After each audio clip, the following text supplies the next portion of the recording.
My name is AJ, and I grew up in a haunted house. It was an old Victorian mansion, beautiful on the inside, but ominous and creepy on the outside. I loved that house until the summer my cousin came visited.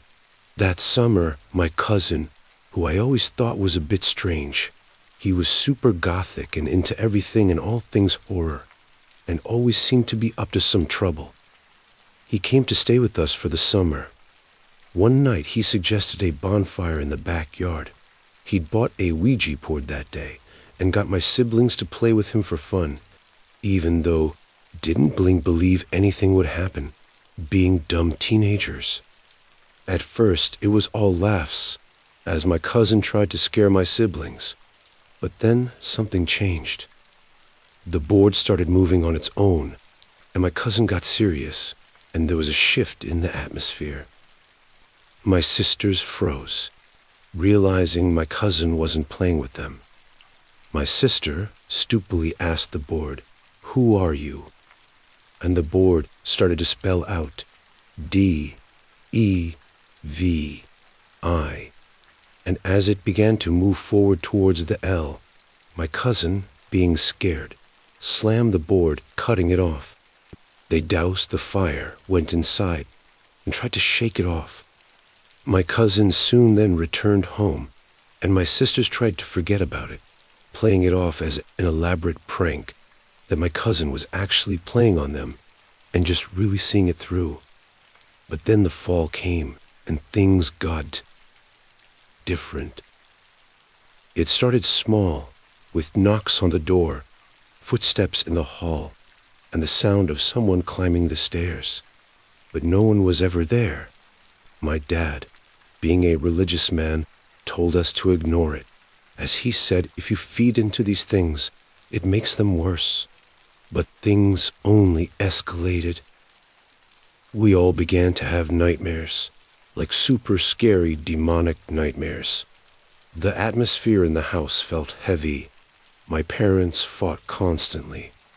It seemed like everybody was just always in a bad mood. It was like a gray shadow had settled over everything. The first real incident that I can remember happened to my sister. Around 3 a.m. She was sleeping when suddenly all the posters and photos taped to her wall flew to the other side of the room. She woke up startled and frozen in shock. And as she was processing what just happened, her bed started to shake, like the Exorcist style. She got up and ran to my mom's room in tears. My mom usually slept alone because my dad used to work nights. My mom thought she was having a nightmare or some type of sleep paralysis, so she let her get into the bed with her. But when my sister got into the bed with my mom, their bed started to shake. My mom, frightened, recited a prayer, and finally the shaking stopped. Another time, I woke up to the loudest crash I've ever heard in my life. It sounded like every dish we owned was shattered downstairs, as if someone were holding every single dish and just let it go all at once. My sister and I ran to find my mom, and together we hid in the library, locking the door and calling the police and my dad, who was working that night. We could hear footsteps crunching over broken glass, and I remember feeling so scared and helpless, and I remember thinking, was I going to die? When the police arrived, my dad checked downstairs with them, then came and met us in the library. My mother recently purchased expensive china dishes, and that's what the crash sounded like. So in a very sad voice, my mother asked my dad how much of it was broken. He replied saying, "What do you mean?" Again, my mom asked my dad what the damage was, but he replied with a straight face, "Nothing's broken." Not a single glass was out of place. No alarm had gone off. And the security cameras showed absolutely nothing. But all three of us heard that crash and those footsteps. The crash that was so loud enough to wake me out of my sleep. The crash that was so loud enough to wake my sister out of her sleep. and to make us run to our mom in a fright. The police thought we were crazy, and there are many more instances that happened, but one more stands out because it involves me. One day my dad called me to the banister to ask me something. He was downstairs looking up at me, and I was upstairs looking down at him, and I remember him staring at me like strangely, and I was wondering why he was looking at me like that. I didn't find out why until years later. After I left, he asked my mom if we were babysitting anyone, to which she replied, no. He then asked to find a friend over. Confused, my mom asked why he's asking these questions, and he replied, then who was that little girl standing next to AJ? After that, my parents decided to get some help, as things were getting out of control. My mom reached out to her friend, who recommended a Muslim priest, as we come from a Muslim background.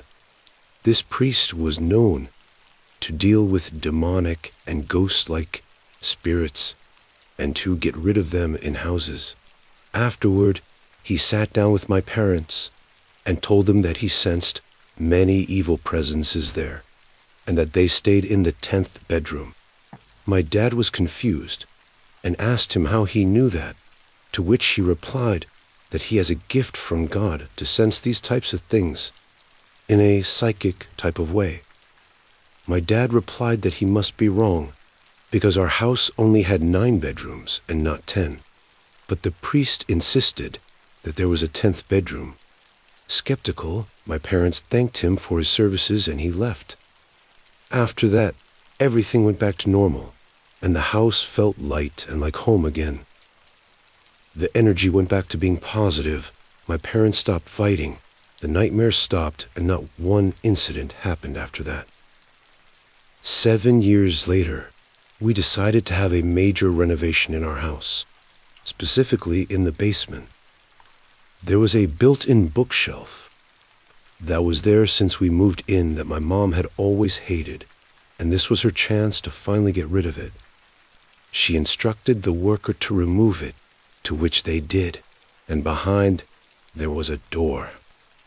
To our shock, the 10th bedroom, filled with old clothes, letters, and books in strange languages. My mom remembered the Muslim priest's words and gotten really spooked. My dad, however, we were happy to have more storage space. We blessed the room, emptied it, cleaned it out, and used it for storage until we moved out. Nothing had ever happened after that, but every time I walked by that room, I got a weird sense of dread. So I avoided that room until we moved out 5 years later. I don't know what was in my house exactly, and I don't want to find out. All I know is I will never go near a Ouija board.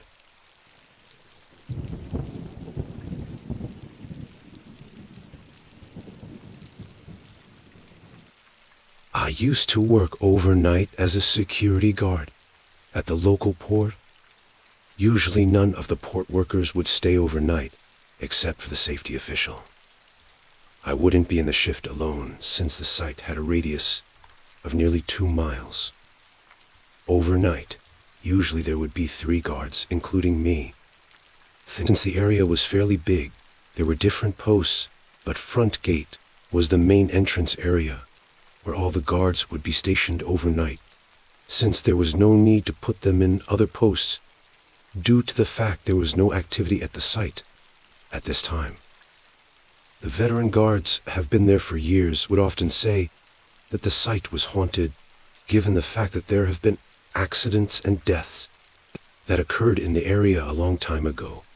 I was aware that people died there due to freak accidents, and I do believe in angels and demons since I'm a religious person, but I always thought that the superiors were just messing with the new guys. I would work 5 to 6 nights out of the week, and for the first few weeks I never really saw or heard anything out of the ordinary, except for maybe a few questionable creaks, and would see a few misplaced objects while doing my patrol rounds, but nothing too crazy. Just to describe the setting to you, This is a fairly big site, and on occasions, there were big projects being constructed at the port. The workers would sometimes stay overnight, due to the fact that there were times where port workers were required to stay at the port for a few days. There's a gym in the site for their convenience. This gym is fairly old. In the gym, there's a sauna, weights, and even a racquetball court. If you don't know what a racquetball court is, it's similar to an indoor tennis court, with thin plastered walls and thick glass doors. Usually on our patrol rounds, me and one of the other guards, Mike, would stop by the gym and play a few rounds of racquetball before returning back to the front gate. On one of those nights, me and Mike decided to hit a full workout instead of playing racquetball. This is around 2:30 a.m., and the entire building is so quiet that you can hear the electricity running through the lights. The air conditioner is off, and so is everything else. The only thing that's running are the lights. 15 to 20 minutes into the workout, we heard a loud thump. We crossed it off as nothing and continued working out. Then after a few more minutes, we heard the loud thump once more. At first, we thought it was our lieutenant, which could have been walking around. But then we radioed him and he gave us his location, which was front gate. We tried thinking logically on what could be making those thumps on the wall. They were coming from the court on the other side. We thought it was the air conditioner, but then we remembered it was switched off. And even when it's switched on during the day, there's no reports of thumps coming from the air conditioner.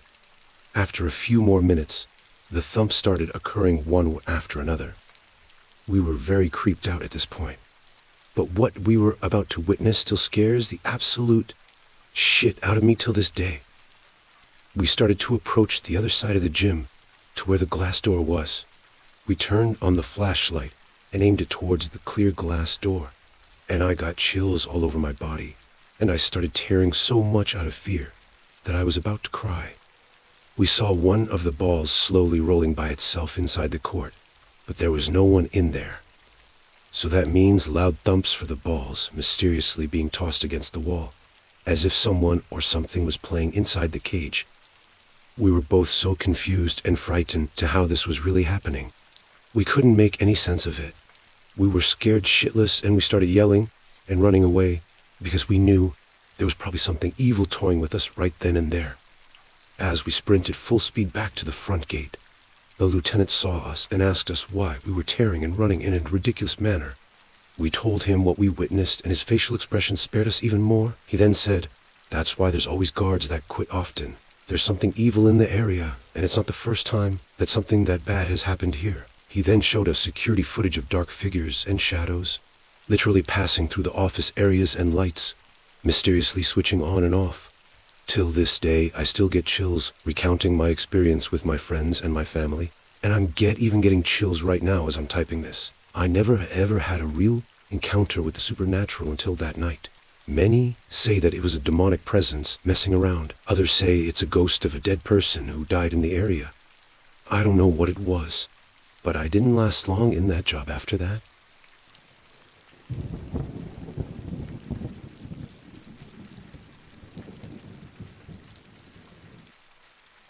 I've never shared this story with anyone, not even my close family and friends, but it's something I feel like I need to finally tell, as it's been haunting me for close to 30 years. When I was 13 years old, my mother took me on a trip back to her home country, Fiji. This was my first time going, and I was very excited. All of my mom's family was back in Fiji, and this would be my first time meeting most of them. I automatically took a liking to my mother's younger brother, Uncle Raj. He was what any boy would want as their uncle. Strong, stylish, cool, funny, and would let me get away with trouble, unlike my other uncles and aunts. We developed a bond, and he quickly became my favorite family member in Fiji. I went everywhere with him, trying to dress and act like him. He was super respected and feared in our local town, which made him even cooler in my 13-year-old eyes. We were there to celebrate one of my mother's cousin's wedding. And if you know anything about Fijian culture, there's a few events that take place before the actual wedding. It was a Friday night, and one of my other uncles was throwing a dinner and dance party for the groom and bride's family in a rented hall that was about a 25-minute walk from where we stayed. My mom's family wasn't the richest, and any little money they had went into this wedding, so none of them had course. They were used to walking from place to place, which I found a little annoying, but made do.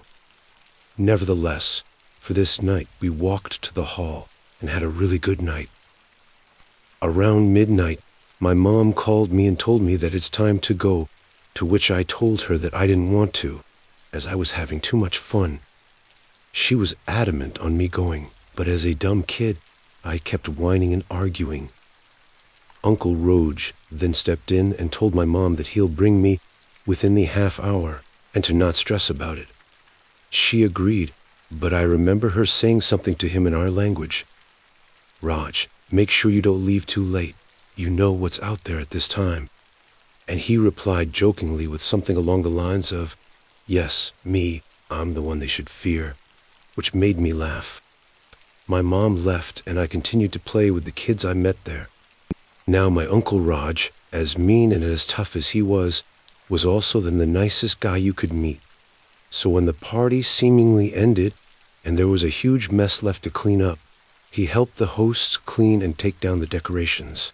I'd fallen asleep on one of the chairs. I was woken up to him shaking me and telling me to put my coat on, and that we needed to go now. He seemed stressed and in a rush. He grabbed my hand and hurried me out the door, and sped walked the way home. Under his breath, he was stressing out and mumbling to himself, or maybe to me, saying, "Lost track of time." I asked him what the big deal was, and he just ignored me, holding me tight and hurrying along the path. It was dark, with the only form of light being the moon and the stars, illuminating our way. We were walking for about 10 minutes when we saw it. Something on the hill, or someone, I should say. We both stopped and stared. From where we were, it looked like a small girl, wrapped in a white cloth, sitting on top of a hill, rocking back and forth. Uncle Raj, being the brave and nice guy he was, thought she was maybe a small girl lost or scared. We approached the girl. Something didn't feel right. She was just sitting there, rocking, not making a sound, not crying. I wanted to go home and wished I had gone home with my mom at that point. My uncle spoke to her in our language. "Child, are you lost?" No response. Just continued rocking. "Child, are you hurt?" Again, silence. "Child, is there someone I can take you to? Where do you live?" Then a sight I will never unsee. The girl lifted her head, but she wasn't a little girl. She looked like an 80-year-old woman. Her eyes were pitch black. Her skin was boiled and cratered as if she was burnt. She was aged in the most horrific way. Her hair was gray, long and stringy, and she had the most evil grin I've ever seen in my life, showing off her broken and black teeth. She stared right at me, smiling harder. The sight of that put tears in my eyes, and I stepped behind my uncle, fearing for my life. "What's wrong, child? You seem like something has frightened you," she said to me, laughing while she said it. My uncle put his arm around me, behind him, shielding me from whatever she was. "Leave now," my uncle said, in a strong and stern tone, "and do not speak to him or look at him. You are not welcome here. Leave now," he said to her. I remember wondering if he was scared at all or was just putting on a brave face for me. What she said next still haunts me 30 years to the day. "You will die in the most painful and horrific way. Nothing can save you from that." She laughed and, to my shock, ran down the hill so fast you couldn't even see her legs, and then, to my horror, disappeared. I was crying at this point, and my uncle was breathing heavy. After a few minutes, he grabbed my hand and we went home. On the way home, I wanted to ask him what that was, but I was too scared to even speak. We finally arrived home, but before we went inside, my uncle grabbed me and knelt down. He told me not to tell anyone what we just experienced, as it would just cause fear and havoc during what's supposed to be a happy time. I finally asked him what that was, and he replied with, "There's a reason your mother didn't want us leaving so late. Sometimes when you walk these paths, you come across these entities that aren't so nice. Unfortunately, that's what we came across tonight. That's why it's best to get home before midnight. Next time, we will listen to your mother. But what about what she said about your death?" I asked him, tears coming to my eyes. "No one can know how you die, son. She were just trying to scare us. Try to forget it. And remember, don't tell anyone what you witnessed." I promised him, and we went inside. My trip lasted another couple of weeks without incident, and then we came home. As I got busy with the new school year, sports, and my friends, I did try to forget about it. Sometimes it would creep into my mind, but I'd push it out and try to focus on other things. It wasn't until 2 years later, when I came home late one day from basketball practice, find my mom and dad sitting in the living room, with my mom crying. "What's wrong?" I asked, immediately getting a bad feeling. My dad spoke. "It's your Uncle Raj, son. He died." I froze, in shock. I couldn't even cry at this point. The only thing I could do was ask, "How? How did he die, Dad? How did he pass away?" Eagerly needing to know, "It was a car accident. Your Uncle Raj was traveling to another city with a mate of his, and the car flipped over a cliff in the middle of the night, and then got set on fire. There was no chance of your uncle making it out. I'm sorry, son." Instantly, the words from that night came back to me, with what that old woman entity said. I didn't know what to say or do. I just gave my mom a hug and went to my room. I will never know what really happened that night, or what that thing was, or how she knew that. It's made me question so much about life, and to try to find answers, but I'm left with none. All I'm left with are the memories of the darkest and most horrifying thing to ever happen to me.